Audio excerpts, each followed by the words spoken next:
Vamos a empezar la mañana entonces según programación.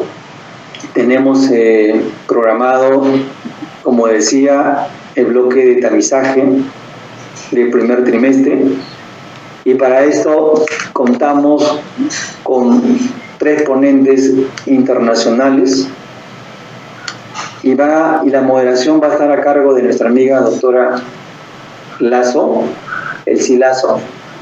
La doctora Elsie Lazo es médico ginecóloga formada en el Hospital Daniel Alcides Carrión, ha realizado un posgrado de medicina fetal en la Fundación de Medicina Fetal de Latinoamérica en Brasil. Es médico asistente de emergencia de la Clínica Internacional, es médico ecografista en el área de diagnóstico prenatal de la Clínica San Felipe, es médico ecografista también del Centro de Medicina Fetal de CENMEF y ha sido miembro activa de la Junta Directiva de la SPOC anterior. Entonces, dejamos en la conducción a la doctora Elsie Lazo. Doctora Elsie Lazo, buenos días. Buenos días, doctor. La dejo con este primer bloque. Bueno, muchas gracias por la invitación a moderar el día de hoy. Ante todo, quisiera felicitar a todas las personas que de alguna manera han contribuido a que se realice ese congreso, pero en especial a la Junta Directiva, que está liderada por el doctor Ventura, porque sabemos el enorme esfuerzo que ha conllevado a realizar este evento, y un congreso de esta magnitud lleva muchísimo trabajo. En condiciones normales es difícil, así que en condiciones de pandemia muchísimo más. Pero aún así la Junta ha logrado un éxito inmenso porque ha convocado casi 500 participantes y ha comprometido a grandes ponentes tanto nacionales como internacionales para que nos den charlas durante esos 4 días y poder continuar con nuestra actualización tanto en ginecología como en obstetricia. Así que realmente felicito a todos los de la Junta por este gran esfuerzo. 2 cosas antes de pasar a la primera charla. Primero, como decía el doctor, hoy empezamos a las 7:30 hasta las 9, tenemos 3 conferencias. De ahí vamos a pasar al simposio de medicina fetal por el doctor Rogelio Cruz. Y en la tarde vamos a comenzar a las 6 con el simposio de Bayer, y de ahí vamos a ir a 4 charlas hasta las 8:50. Lo otro que queremos informar, y es como también decía el doctor, hay algunas charlas el día de hoy que han sido grabadas, y esto es por la situación actual de la pandemia. Así que hay algunos ponentes que no van a poder estar con nosotros para interactuar. Sin embargo, igual por favor se les agradece que sigan enviando cualquier duda, cualquier pregunta que tengan por el chat, porque la vamos a estar leyendo y durante el día vamos a tratar de irla resolviendo. El doctor Renato Jiménez va a estar con nosotros pasando la tercera conferencia, ya hemos coordinado con él el día de hoy, y también él nos va a poder ayudar a esclarecer cualquier duda que tengamos en los temas que él va a exponer. ¿Ok? Ahora sí, vamos a pasar a la primera charla del día de hoy.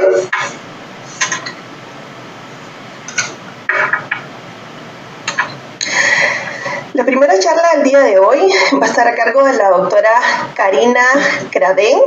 La doctora es una doctora brasileña, quien tuve el enorme placer de conocer hace unos años. Ella es una amante de la neurología fetal y en estos momentos se encuentra trabajando con el doctor Malinger como su brazo derecho en Israel. Así que es un honor realmente tener nuestra primera conferencia con ella, y es en su currículum es graduada como médico de la Universidad Federal de Paraná en Curitiba, Brasil. Es especialista en ginecología y obstetricia en medicina fetal y neurología fetal. También es máster en obstetricia en la Universidad Federal de Sao Paulo, es fellowship en neurología fetal en el Medical Center de Israel. Es consultora senior en la Universidad de Ultrasonido de la Mujer en la maternidad de Medical Center en Israel, y es directora de la Sociedad de Israel de Ultrasonido de Ginecología y Obstetricia, y también es miembro consultor de la sociedad ISO. Entonces, empezamos con la primera charla de la doctora, que es sobre evaluación del sistema nervioso central en el primer trimestre. Buenos días a todos. Muchas gracias a mi amigo doctor Romel Paredes y al comité de organización del Congreso por la invitación. Es un gran placer estar con vosotros aquí hoy por la mañana, y vamos a discutir sobre la evaluación del sistema nervioso central en primer trimestre, con foco en el tamizaje y diagnóstico de anomalias. Así que uno puede pensar que es casi una misión imposible hacer diagnóstico tan temprano de patologías del sistema nervioso central, aunque está tan poco desarrollado en esta fase. Y es mi papel hoy hacer orden en la casa y que podamos comprender cuáles son las patologías que sí podemos diagnosticar tan temprano y las otras que todavía no debemos, que es muy peligroso hacer el diagnóstico final en esta fase del embarazo. Así que desde el punto de vista médico, pero también médico-legal, hay que comprender que hay malformaciones que uno un día ha diagnosticado en el primer trimestre y la publicó, pero no hay obligación de nosotros hacer el diagnóstico tan temprano y por muchas veces vamos a errar si lo hacemos en esta fase. Hay otras malformaciones que pueden ser diagnosticadas en el primer trimestre en algunos casos, pero muchas veces también necesitan una evaluación más tardía. Y sí hay las patologías que deben ser diagnosticadas en primer trimestre y que es un pecado dejar pasar y entonces mirarlas a 20 semanas, una holoprosencefalia al ovar que todavía podemos diagnosticar con certeza en esta fase del embarazo. Así que aunque vamos a hablar del primer trimestre, pero no podía dejar de pasar mi primer take-home message. El primer trimestre yo sé que la paciente llega a hacer la translucencia nucal y que en muchos países es muy difícil todavía invitar a la paciente para que venga otra vez de entre la semana 14 y 15, 16 para hacer otra evaluación. Pero cuando miramos el cerebro entre 14 y 16, es mucho, pero muchísimo más informativo que cuando miramos el cerebro entre 11 y 13.6 semanas. ¿Y por qué? Les voy a dar 3 razones para tal. La primera es el cambio estructural muy importante que el cerebro va a pasar entre la semana 13 y la semana 14-15 con relación a la pérdida de las flejuras cerebrales, así que la rectificación del tronco cerebral y el cambio del tamaño del acueducto y de todas las estructuras de la fosa posterior. Así que aunque miramos el cerebro a las 13 semanas, no podremos decir que este paso se cumplió de forma concreta y correcta si miramos tan temprano. Y es muy importante porque la persistencia del Z en el tronco es un señal de disgenesis muy severa. El otro motivo son las estructuras de la línea media supratentorial, que desde 14 semanas ya se puede ver el inicio del desarrollo del cuerpo calloso y muchas veces, principalmente en recurrencias, es una información muy importante. Y el motivo número 3 es la presencia de estructuras cerebrales más desarrolladas en la fosa posterior, que todavía hasta la semana 13 uno ve nada más que el plejo coroideo del 4 ventrículo. Esta es la estructura más importante de la fosa posterior y después de de semana 14 ya se puede ver muy bien toda la parte del tronco, pero también el inicio del vermis y ahí entonces intentar hacer diagnósticos más complejos. Volvemos al primer trimestre, recordando la importancia de tener transductores de alta resolución y para eso utilizar la vía transvaginal para hacer la evaluación. Aunque la translucencia la hacemos vía transabdominal y muchas veces el tamizaje lo vamos a hacer por la vía transabdominal, pero una vez que hay sospecha o hay alto riesgo de patología, hay que mirar el feto por la vía transvaginal. Y también utilizar del 3D para rectificar y tener certeza que estamos en los puntos importantes para no hacer misdiagnosis. Hay muchas publicaciones y no tenemos tiempo para discutir todas, pero lo que pasa es que a lo largo de todos estos años las patologías que se diagnostican principalmente por la vía abdominal no han cambiado mucho, y yo espero que al final de esta charla vamos a cambiar un poco las cosas. La tasa de diagnóstico de todas las malformaciones en esta publicación de Blas es 25%, y para ellos 48% de las malformaciones pueden ser diagnosticadas en el primer trimestre, y 48% de las malformaciones del sistema nervioso central, así que la mitad se puede diagnosticar en el primer trimestre. La pregunta es, si miramos a todas las malformaciones que uno ha diagnosticado, ¿cuáles son las malformaciones que uno no ha diagnosticado nunca durante el embarazo? Así que también esta es una pregunta muy importante cuando uno lee los trabajos, porque hay muchas cosas que todavía no diagnostican ni el tercer trimestre porque no se hace examen en el tercer trimestre. Así que recordando la importancia del 3D y del vaginal para el diagnóstico diferencial, y nuestra tasa diagnóstica va a aumentar mucho, y también los tipos de anomalías que vamos a diagnosticar. Eso es una publicación de Rossi un poco más tardía, 2013.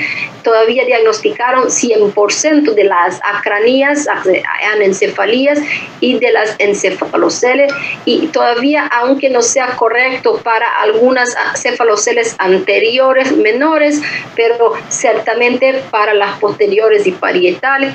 Así que los casos de anencefalía han que ser diagnosticados todos en primer trimestre. Entre 50 y 99% las holoprosencefalías por cuenta de los diferentes tipos de holoprosencefalía, aunque en mi opinión alobar y semilobar en 100% de los casos tenemos que hacer el diagnóstico temprano. Entre 1 y 49% spina bífida y hidrocephalus, Dandy Walker, fueron diagnosticados, y ningún caso de agenesia de cuerpo calloso y anomalías de hipoplasia de cerebral. Así que hay muchas más publicaciones y no las vamos a discutir, pero cuando uno las lee hay que ser muy crítico y comprender cuál fue la vía de examen y cuáles fueron las malformaciones que uno no ha diagnosticado nunca en embarazo. Vamos a dividir el primer trimestre en dos partes, porque esto es muy importante para nuestra capacidad diagnóstica. A comenzar por las semanas antes de la semana 11 y a comenzar por los defectos de tubo neural.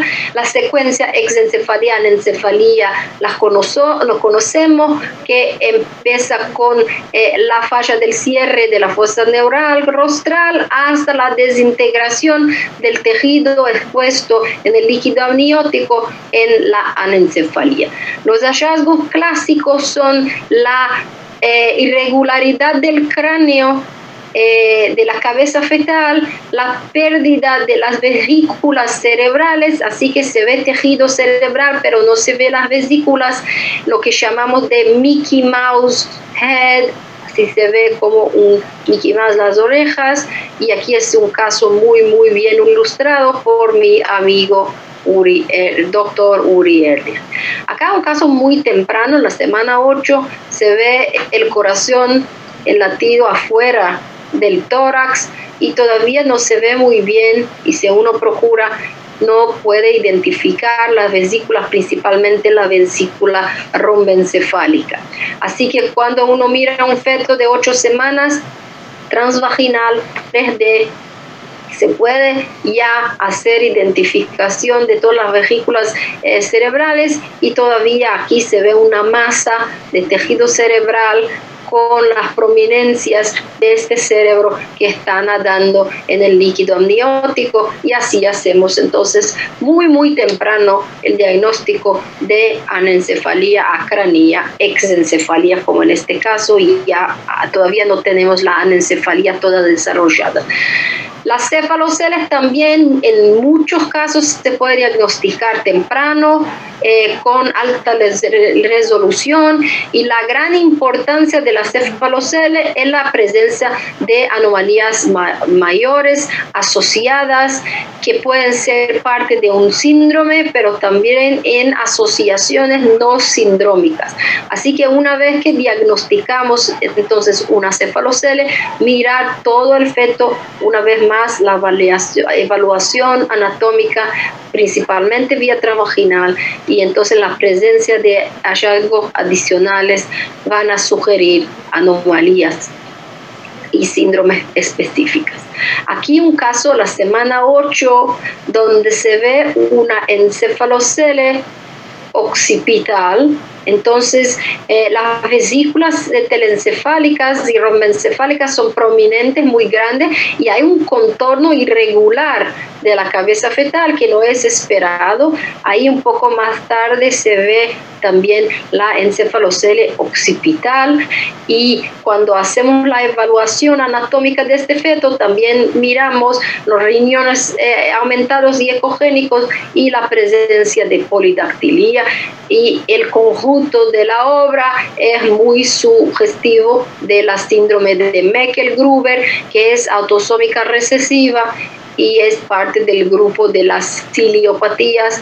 Entonces hay que recordar y ya procurar las anomalías asociadas, y así se puede hacer el diagnóstico muy temprano.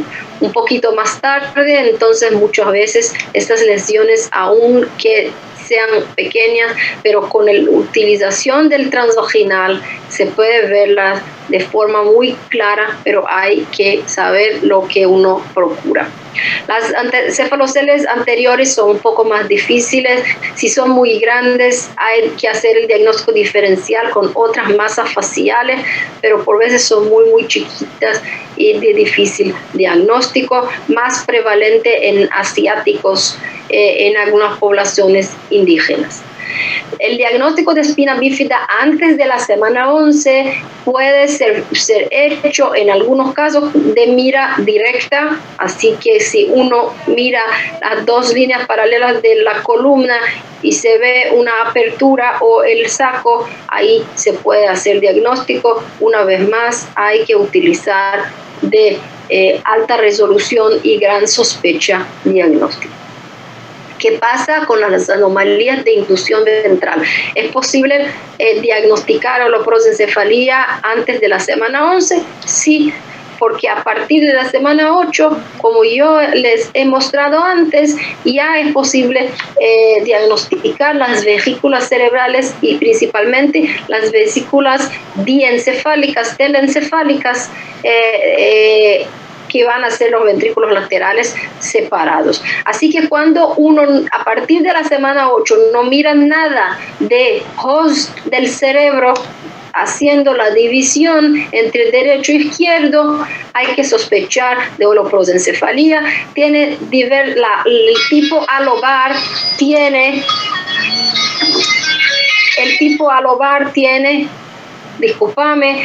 alobar tiene 3 presentaciones diferentes: el tipo pelota, como se ve aquí, el tipo panqueque y el tipo taza, con la presencia de los fornices del hipocampo, pero no se ve host ni anterior ni posteriormente en ningún corte del cerebro. Y así podemos también mirar la facies del feto y procurar la presencia de anomalías asociadas, pero el diagnóstico sí se hace por la ausencia completa de host del cerebro en los casos de alobar. ¿Cuál es el diagnóstico diferencial con el semilobar? La presencia del host posterior.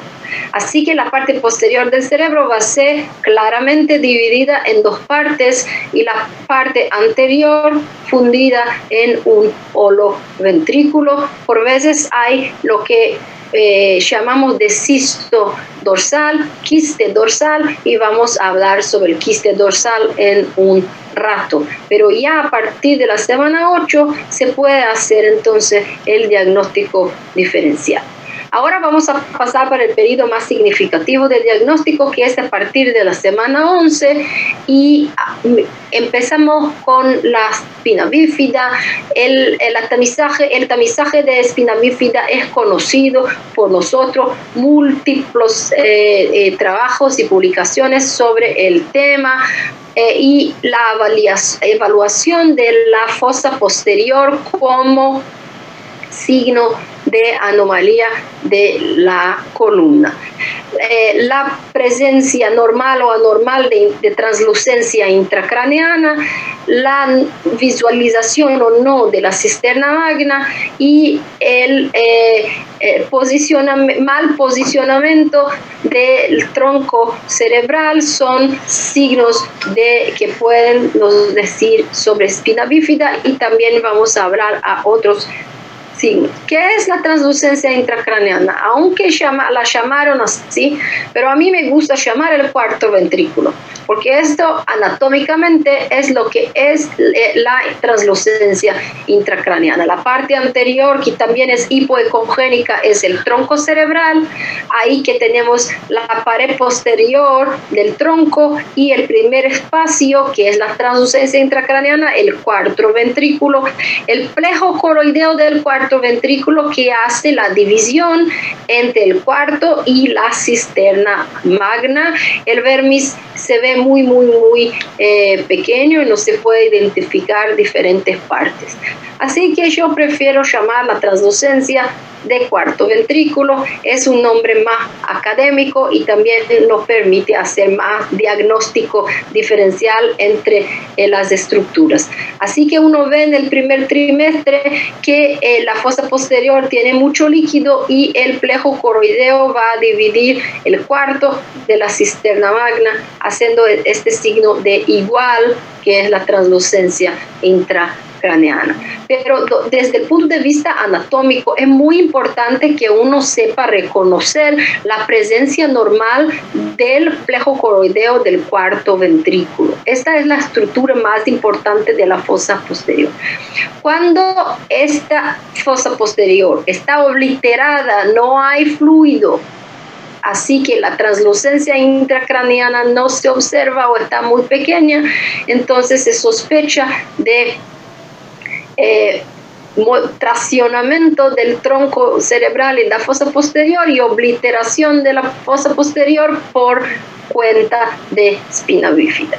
Pero cuando no se ve el plejo coroideo del cuarto, y vamos a hablar más para frente, también sospechamos de otras anomalías de la fosa posterior propiamente dicha. Otros signos de espina bífida se puede ver también en corte axial. Y aquí hago un pedido a ustedes que hacen translucencia nucal. Por favor, pierdan más 2-3 segundos y hagan un screen axial en todo el feto, y va a ayudar muchísimo a diagnosticar o por lo menos sospechar de otras anomalías, y no solamente hacer la medición de la translucencia nucal. La distancia entre el mesencéfalo, ¿sí?, y el hueso occipital, aunque se puede medirla, pero cuando ese mesencéfalo está muy deslocado y está cerca del hueso, así que también lo llamamos crash sign, y el crash sign es un marcador de espina bífida abierta en el primer trimestre. Así que hay que tener tejido cerebral entre el mesencéfalo y el hueso occipital, y aparte de las mediciones, esto es importante y detecta potencialmente todos o muchos de los casos de espina bífida abierta en el primer trimestre. Miren la importancia del barrido axial. Aquí un feto llegó a hacer translucencia nucal y se ve el perfil, se ve el corazón y todo. ¿Alguien mira algo anormal en este feto? Así que vamos a ver por qué el axial es importante. Y acá se mira, se puede ver los ventrículos laterales y el plejo coroideo, pero cuando uno hace el barrido axial, entonces se ve el gran defecto del tubo neural, que todavía está en la sombra aquí y uno no puede verlo, y si no lo haces, el axial va a dejar pasar, y es muy muy malo diagnosticar a las 20 semanas algo que podríamos tener diagnosticado tan temprano. Hablamos de las anomalías de inducción ventral, entonces empezamos a hablar de la holoprosencefalía, y quiero entonces entrar un poco más de detalle del diagnóstico y también les dar algunos tips de tamizaje. Así que cuando uno no mira nada de host del cerebro y de división ni anterior ni posterior, tenemos alobar, solamente posterior tenemos semilobar, pero quiero hablar un poco de la presencia del quiste dorsal, porque por veces es un diagnóstico diferencial difícil con otros quistes intracerebrales, porque él ocurre, es mucho más frecuente en alobar, pero ocurre en todas las formas de holoprosencefalía cuando hay fusión de los tálamos y obliteración completa del tercer ventrículo.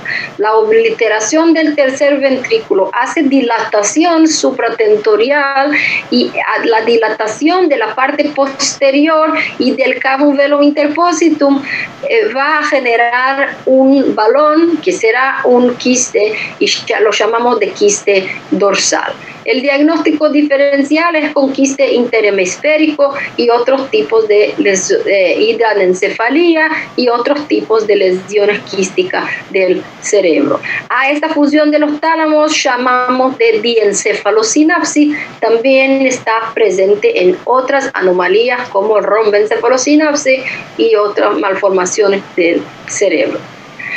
¿Y cómo podemos sospechar de holoprosencefalía si no es muy muy claro? Hay algunos signos. El primer, yo creo que es el más difícil, el signo de la cobra bajo el cerebro, es la presencia de solo una arteria cerebral anterior. Yo creo que para mirar la arteria cerebral anterior ya hay que haber una tasa muy alta de sospecha. Así que los muestro, pero creo que es menos sensible. Este otro es muy importante, más una vez valorando la necesidad del axial en la evaluación del cerebro, la pérdida del signo de la mariposa. Así que en el primer trimestre, cuando llega translucencia, mira el signo de la mariposa. Cuando uno no lo ve, hay que automáticamente sospechar primeramente de holoprosencefalía. La fusión muy temprana de la sutura metópica, la sinostosis metópica, también fue encontrada en los casos de holoprosencefalía. Y aquí se ve un feto de la semana 13, ya se ve que el perfil está normal, pero vemos os anterior, os posterior, así que se queda muy en duda, aún hay o no holoprosencefalía, recordando que la pérdida del signo de la mariposa ya también es una otra señal importante. Y otra parte importante es que la interrupción del host tampoco es esperada en 13 semanas, no hay cavum, aquí no se ve un quiste, así que la comunicación entre los ventrículos en esta parte todavía más posterior hay que también levantar sospecha, pero de otro tipo de holoprosencefalía, que es la variante interhemisférica media, y aquí hay un ejemplo muy bueno de diagnóstico temprano. Recordando principalmente la recurrencia, holoprosencefalía no es más solo trisomía del 13, ¿sí? Hay que recordar que hay una heterogeneidad genética muy importante, muchos genes que son conocidos responsables por holoprosencefalía recurrente familiar, con todas las herencias dominante, recesiva, ligada al X. Entonces es importante no solamente hacer el chip, el array, pero también en la recurrencia hacer secuenciamiento para mirar la presencia de los genes conocidos de holoprosencefalía.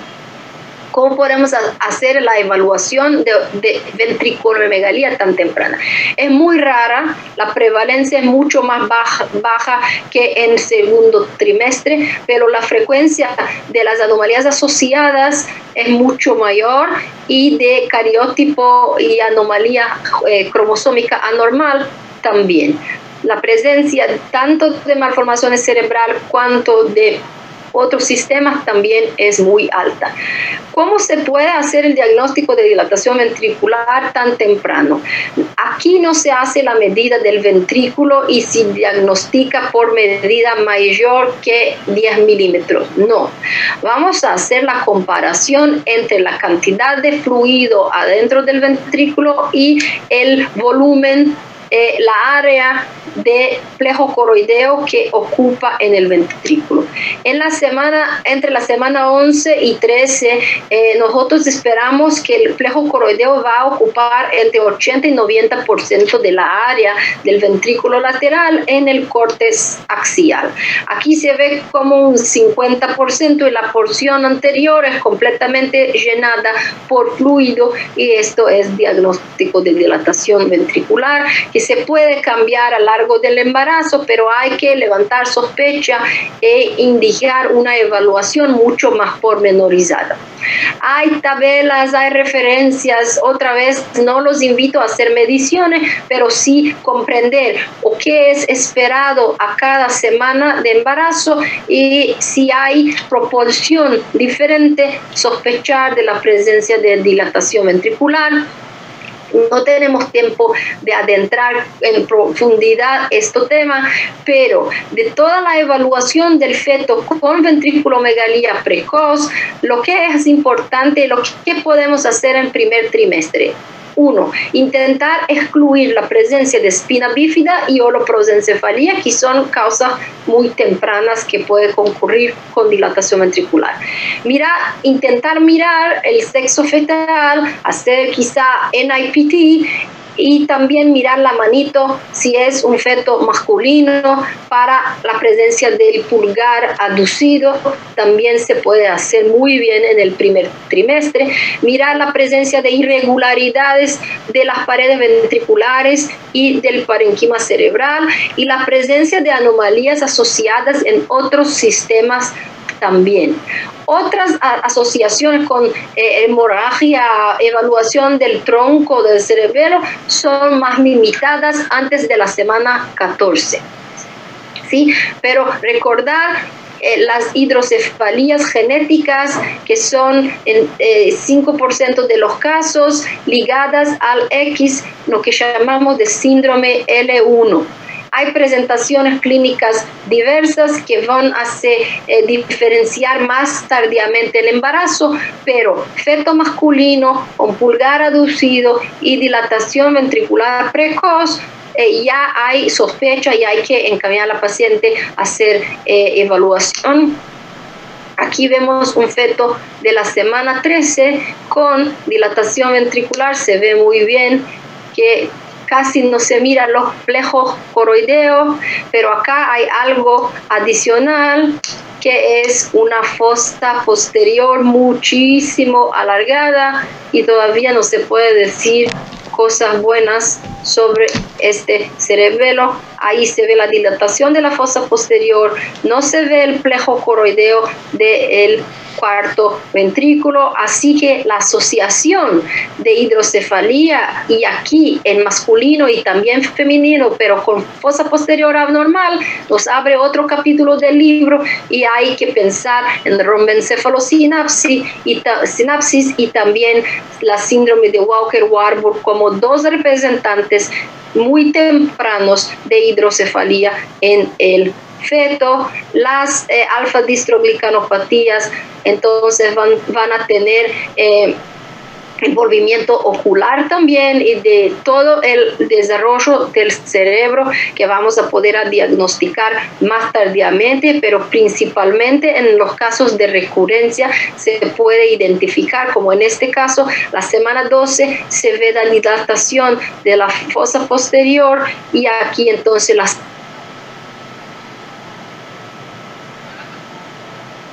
semana 16 ya se ve la patología completamente desarrollada y clara para el diagnóstico del feto. Y por fin las anomalías de la fosa posterior, ¿qué podemos hacer en el primer trimestre? Y voy a ser muy corta y clara. Hablamos que lo que tenemos de más importante en la fosa posterior es el plejo coroideo del cuarto ventrículo, y todo el resto es tan primitivo que es muy difícil hacer un diagnóstico de certeza. Así que la ausencia del plejo coroideo, cuando uno no lo ve, hay que procurar anomalías asociadas. Así que transvaginal, mirar a todo el feto, y cuando uno lo ve otras anomalías, el riesgo de síndrome es muy alto. En los países que se puede interrumpir hay que considerar interrupción, y si no, hay que considerar ya precocemente evaluación genética, porque el riesgo de aneuploidía y otras síndromes es muy alto. Si es una recurrencia de una molestia previa ya conocida, entonces probablemente vamos a estar frente a un diagnóstico final aún tan temprano. Pero cuando la ausencia del plejo coroideo es aislada, por favor, esperen y don't judge too quickly. Sean pacientes, porque muchas veces puede ser completamente normal, y vamos a ver un poco de la literatura. Aquí un feto de 13 semanas, no se ve el plejo coroideo del cuarto, pero hay higroma quístico y hay hidrops, y es un feto con trisomía del 18, muy claro. Pero y la literatura, y acá hay 3 publicaciones muy importantes sobre el tema, que nos muestran que la gran mayoría de los casos tiene anomalías asociadas, pero los casos que no tienen anomalías asociadas muchas veces van a ser como Blake's pouch cyst o completamente normales. Así que la gran importancia en el primer trimestre es mirar la presencia de otras cosas, y si no, por favor, mira este feto con 14, 15 y quizá aún más tardíamente. Miren estos 9 fetos la semana 15 ya, con dilatación quística de la fosa posterior, y todos fueron encaminados por sospecha de anomalía. 100% de estos fetos se pusieron completamente normales en la semana 20. Entonces, no olvidar hallazgo aislado en la fosa posterior, hay que esperar, más tardíamente vamos a ser más inteligentes. Muchísimas gracias, los invito a mandar preguntas a mi email, consejo, y si nos quieren visitar en Israel, están muchísimos convidados, invitados. Muchas gracias, que pasen bien el Congreso. Bueno, muchísimas gracias a la doctora Karina por su excelente presentación. De verdad que yo creo que hemos aprendido muchísimo. Hasta ahorita no tengo preguntas de los asistentes, pero yo quería hacer una pequeña alusión a lo que ella ha dicho, y que tenemos que resaltar es que a partir de ese momento tenemos que cambiar nuestra forma de pensar y de evaluar el feto. Y lo primero es olvidarnos de que la morfología se hace entre 18 y 22 semanas, y eso es algo que en nuestro país es muy fuerte. Pensamos que si la paciente viene a las 8 semanas, solo viene a ver si tiene latidos fetales. Si viene entre 2 y 14, para hacer solo screening de translucencia nucal y ver trisomía 21. Y recién si viene entre 18 y 22 hacemos morfología. Y muchas veces, desafortunadamente, hay ciertas patologías que no se diagnostican en la parte morfológica, y a pesar de eso la paciente viene en tercer trimestre y nunca más le hacemos morfología. Y esto es un error muy común que estamos viendo, sobre todo los que trabajamos en centros donde hay segundas opiniones. Y es esto, que tendemos a solamente hacer evaluación de la morfología fetal en un momento dado. Y la enseñanza que nos deja la doctora es que tenemos que empezar a hacer morfología desde que vemos al embrión, desde las 8 semanas. Muchas veces no estamos tan apretados de tiempo, sobre todo en la parte privada, y tenemos la posibilidad de, hasta para nuestro aprendizaje, empezar a tomar fotos de cómo se ven los embriones normales para el día que llega uno patológico poder comparar. Quizás no es obligatorio, quizás no sepamos el diagnóstico, sobre todo alguna patología neurológica, porque sabemos que es difícil los diagnósticos en neurología fetal, pero nos sirve para comparar y para preguntarle a alguien más que pueda saber, e inclusive mandarle, la doctora Karina y el doctor Malinche, de verdad que son muy, muy abiertos, ustedes le pueden mandar las dudas que tengan o los casos que tengan y ellos siempre le van a responder. Yo creo que es muy importante que quede en nosotros que la mayoría de los que estamos hoy presentes y los que vamos a estar más tarde, o hacemos ecografía o solicitamos ecografía y por lo tanto es nuestra obligación entender lo que el médico que ha hecho la ecografía nos está diciendo. Y para esto, entonces, el mensaje más importante es hacemos morfología en todo momento, desde la semana 8 hasta la semana 13,6 que termina el primer trimestre. El momento, si nos es muy difícil hacer en la parte embriológica el estudio, pues el momento que no puede faltar hacer una evaluación morfológica completa es entre 12 y 14 semanas o entre 11 y 13,6, como ustedes quieran, como ustedes lo quieran hacer. Pero ese momento de hacer, cuando la paciente viene para hacer un screening genético, es indispensable que nosotros le hagamos una morfología fetal. La tendencia actual es que pasemos toda la morfología primer trimestre. Ahorita tenemos médicos muy capacitados, ahorita tenemos ecógrafos sumamente precisos, con una tecnología muy avanzada y que nos permite hacer una evaluación del feto sin problema.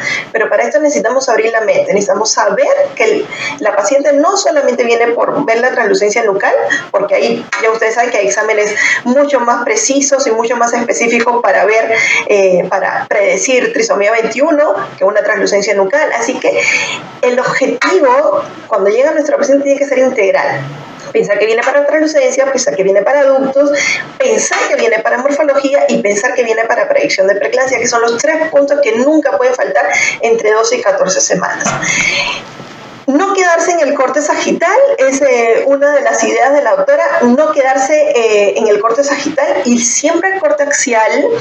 Y acá en estos dos cortes, por experiencia, les recomiendo, cuando ustedes hagan su corte sagital para ver translucencia nucal, por ejercicio siempre miren diencéfalo, tronco cerebral, translucencia intracraneal, cisterna magna y translucencia nucal. De esta manera, dos cosas. Nunca van a medir una translucencia nucal que no sea translucencia, porque hay veces que se miden membranas por equivocación o porque el bebito está muy difícil o por cualquier otro motivo. Y lo otro es que de esa manera ustedes se van a acostumbrar a ver. Normalmente lo que hacemos en ecografía no medimos la translucencia intracraneal, es algo subjetivo. Va a llegar un momento que ustedes van a ver que ven tantas translucencias intracraneales que cuando ven algo que no lo ven, ni la translucencia intracraneal ni la cisterna magna, inmediatamente van a ir a ver la columna. Entonces, como muchas veces nosotros buscamos que el bebito esté en un corte sagital perfecto, pues es imposible ver la columna porque el bebito está boca arriba, ¿verdad? Entonces es importante ver la translucencia intracraneal y ver la cisterna magna en ese corte sagital como ejercicio. Hace muchos años alguien me preguntó si yo siempre veía translucencia intracraneal y en ese momento le dije que no, porque no era parte del screening del primer trimestre. Actualmente les diría que sí, siempre, por ejercicio, por saber que mi translucencia está bien, por saber que no me estoy equivocando en el informe que estoy dando y para descartar o para que no se me vaya una espina bífida, que ustedes saben que actualmente hay correcciones quirúrgicas y el pronóstico de vida para el bebé es diferente. Y el otro es en el corte axial. No nos quedemos en el diámetro biparietal, o peor aún, hay muchos informes que no tienen corte axial. Si ustedes no tienen corte axial, ustedes nunca van a poder ver en la media, nunca van a poder descartar holoprosencefalia o encefalocele. Y es uno de los casos que presentó la doctora es de verdad que es muy gráfico, porque ustedes ven, parecería normal y tenía una lesión de tubo neural enorme, y eso pasa, no piensen que no, pasa, y muchas veces los bebitos patológicos son los bebés más difíciles de evaluar. Entonces no nos quedemos en el corte sagital, vamos al corte axial, no nos quedemos solamente en 2D, utilicemos el 3D, el 4D, el Doppler, utilicemos la vía transvaginal. Yo sé que en la parte privada, y con esto en la parte privada es un poco pesado, muchas veces la paciente no quiere hacer esa ecografía transvaginal, pero si uno está empezando a hacer ecografía, yo sugiero siempre hacer vía transvaginal la parte morfológica. Se ve mucho mejor, se ve mucho más fácil. y nos sirve para ver columna muy bien, sobre todo cuando estamos iniciando nuestra preparación en el tema de medicina fetal. Y bueno, acá quería dejarlo, igual si hay preguntas, por favor, síganlo poniendo y durante el día la vamos a ir resolviendo.